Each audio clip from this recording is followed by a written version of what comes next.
Pembroke.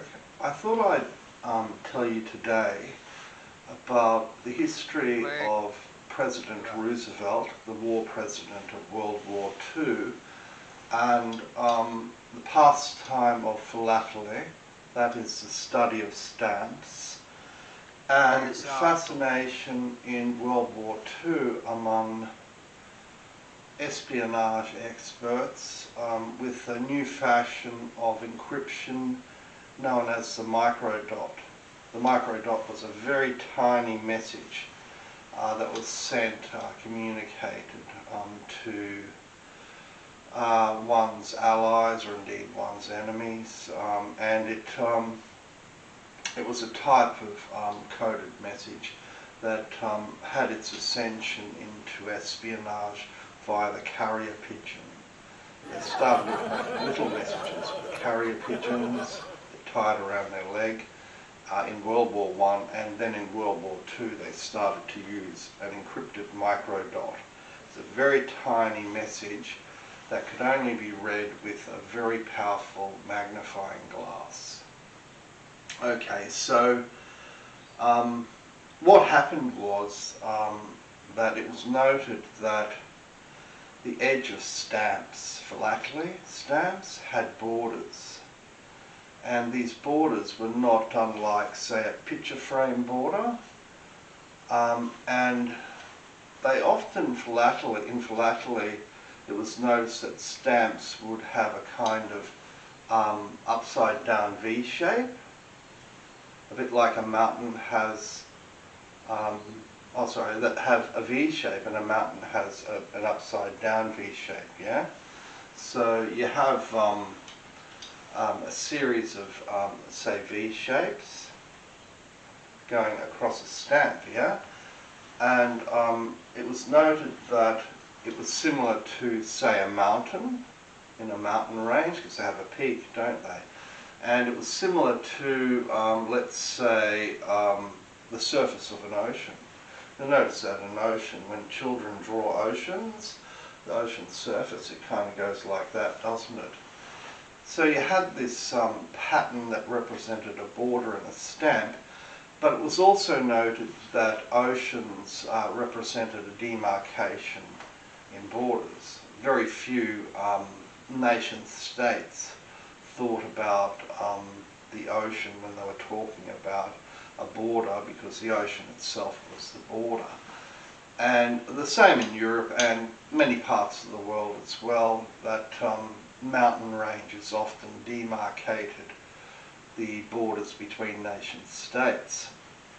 So it came to be that the periphery of a stamp, the frame of a stamp, it would represent a demarcation, a point of ending where something commenced again, either inside the frame or outside the frame.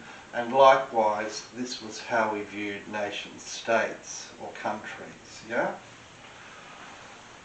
And it was from this observation of very miniature perforations on the edge of stamps that the idea of the microdot developed in photographic labs, where the new fashion of camera development using chemicals, very smelly chemicals, aren't they, in the old days? Yeah, so they chemically developed pictures, and they found they could make them larger using magnifying projectors. So it wasn't much to invert the lens and make it smaller, and this was how the microdot was created. The microdot was the opposite of the magnifying lens used to create large pictures or posters and whatnot, for cinema. And the diplomatic corps found out about it and spoke to President Roosevelt, whose pseudonym at the time was Teddy. And he said, oh, that's interesting, because he was a lover of stamps, so he could see a potential there, commercial value to it.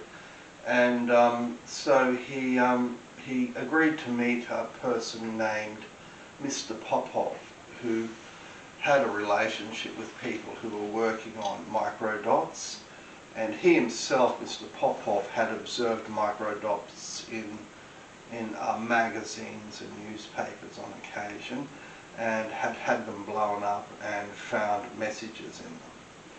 And so Mr. Popov met President Roosevelt via contacts in the diplomatic corps, and they had a conversation about this rather interesting process, and then nothing more was said. But sometime later, Mr. Popov contacted President Roosevelt and said that he had noticed in a conversation with a friend that the friend had identified a message in microdot suggesting that Pearl Harbour would be attacked by the Japanese.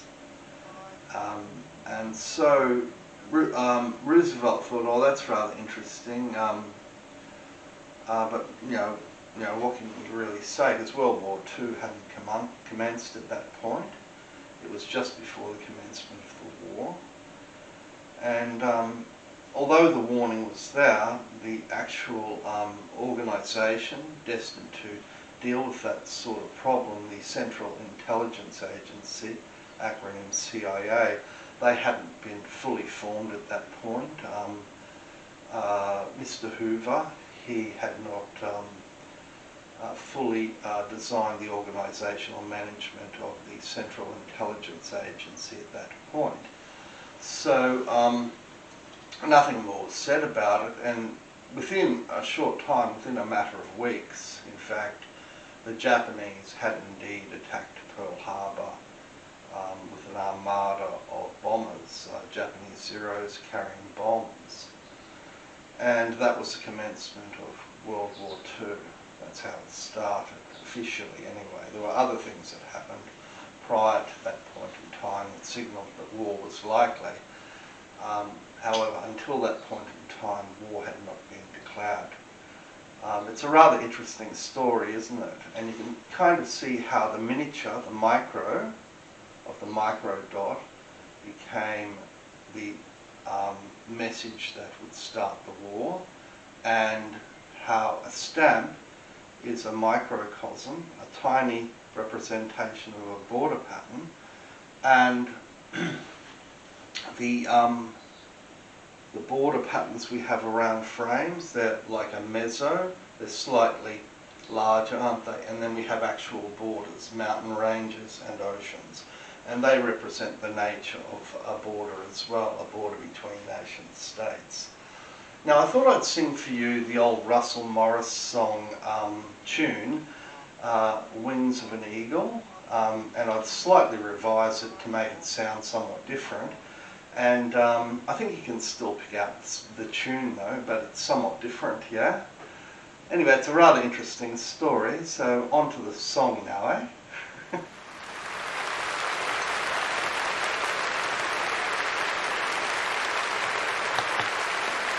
Hello, Robert Pembroke on Wings of an Eagle, the Russell Morris tune, revision as such.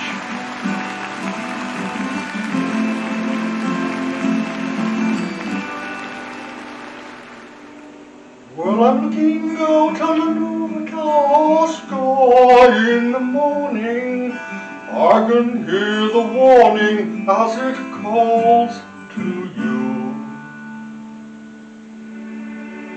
As the birds migrate and the wind is raised, I see the eagle soaring. I know I'm just a pawn in the nature's game like you. Wahoo, wahoo,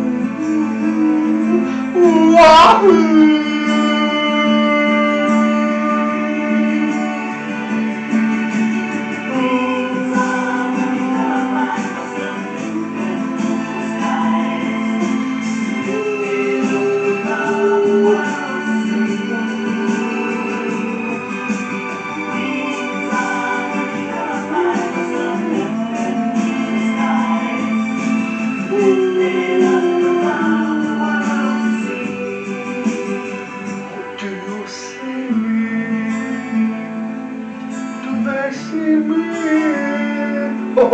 they've seen me.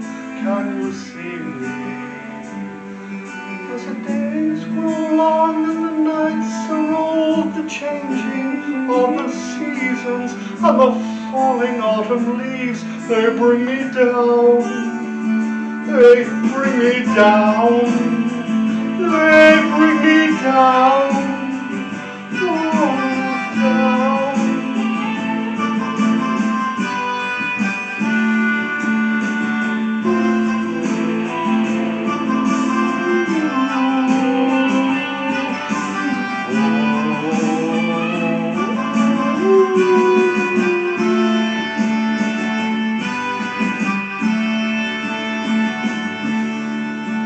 Well, I was looking out on an overcast sky in the morning, and I could hear the warning as it called to you. Wahoo, wahoo, wahoo.